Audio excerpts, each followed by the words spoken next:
had a very grounded and emotional feel built around LGBTQ and the immigrants trying to cross over into the United States. I thought it was a interesting intersection of a lot of different social dynamics. And I thought that these central subjects really reflected a level of humanity that I thought was quite endearing, and the piece had a level of empathy and compassion towards them that I thought made the piece quite accessible. I thought that the human component, being the center stage of the narrative, really helped give it a consistent emotional core. And I thought that each individual story, as the piece went on, sort of highlighted other aspects, both of the LGBTQ experience, but also of an immigrant experience, and just a basic human dynamic of trying to survive and find yourself and build a new life. So I thought the piece had a great sense of emotional energy that was very effective at.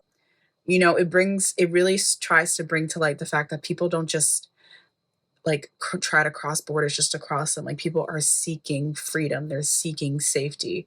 And being able to be born in a arguably safe environment is such a blessing that people take for granted, because a lot of people don't have that. So I think it was very interesting to see all the different perspectives of the different people who were at the shelter. um I think it was extremely heartbreaking to know that they were leaving behind people they loved, and not even leaving because they wanted to, leaving because they had to. Like, all these people, they love their homes, they miss their families.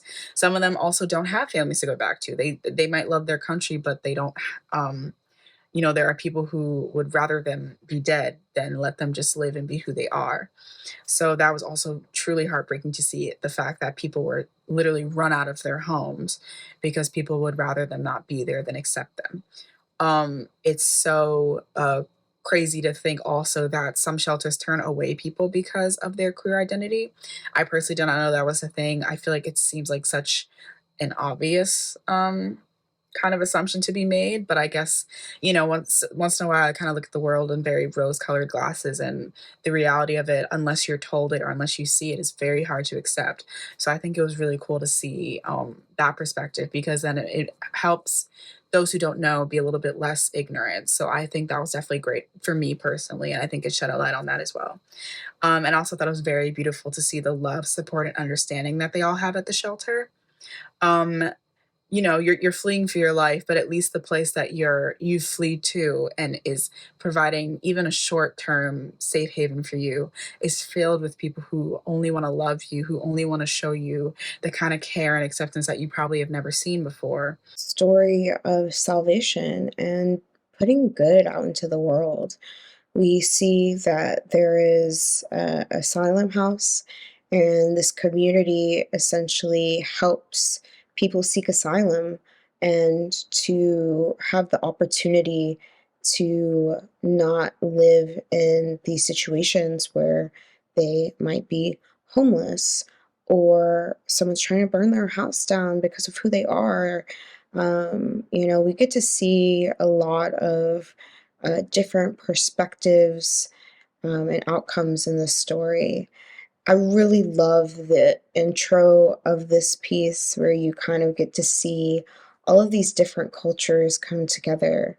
We have people speaking in Spanish, we have people speaking in Creole. It really just shows how people of color as a community have shared these systemic struggles. And to pair that with the LGBTQ community as well, you get to see these heartbreak, emotional, just gripping moments and situations. You truly do want better for these people.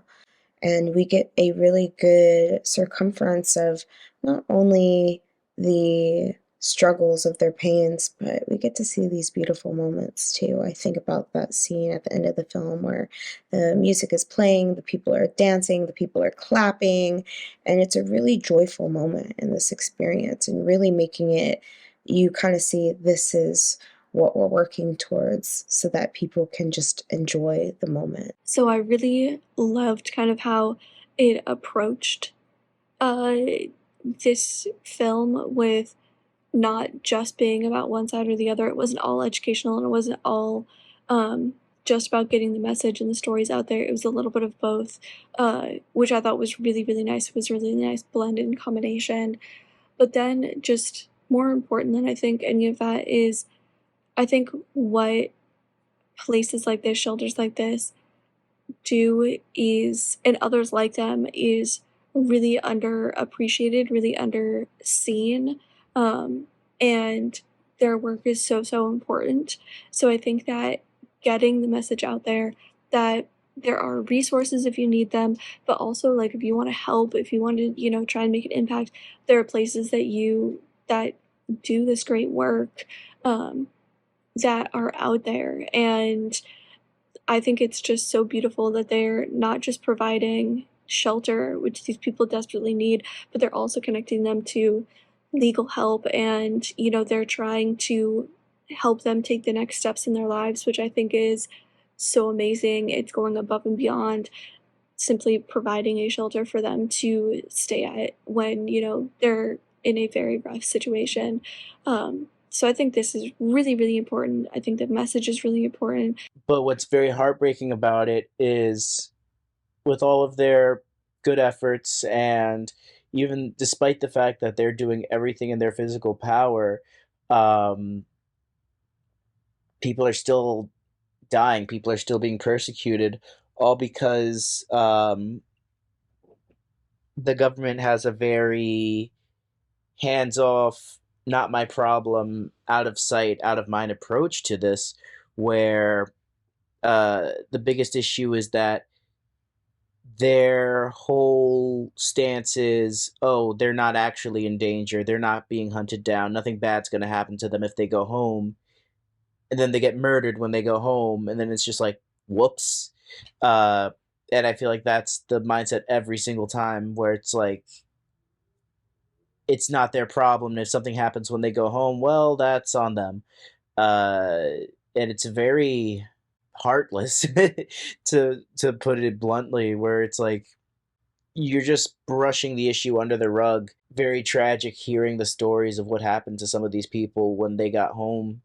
And it's also very tragic hearing the stories of some of these people hearing about what happened to their families at home while they were here. The whole story is just very heartbreaking. It's a credible fear, and it's sad that you have to prove that to be protected to some degree before being deported, and it has to be proven. So even people who have that credible fear, I mean, to me, if you're here and you're in Tijuana and you're at the shelter, doesn't that show some credible fear? But we're always questioning people and motives, and it does seem like people are guilty before proven innocent, rather than the other way around. And I know this isn't United States, but I think it happens here too. But anyway, I like that this is protecting some people, but some people get deported and are killed. It's just horrible. I like that you brought up that being an immigrant and being LGBT is a double, fear there.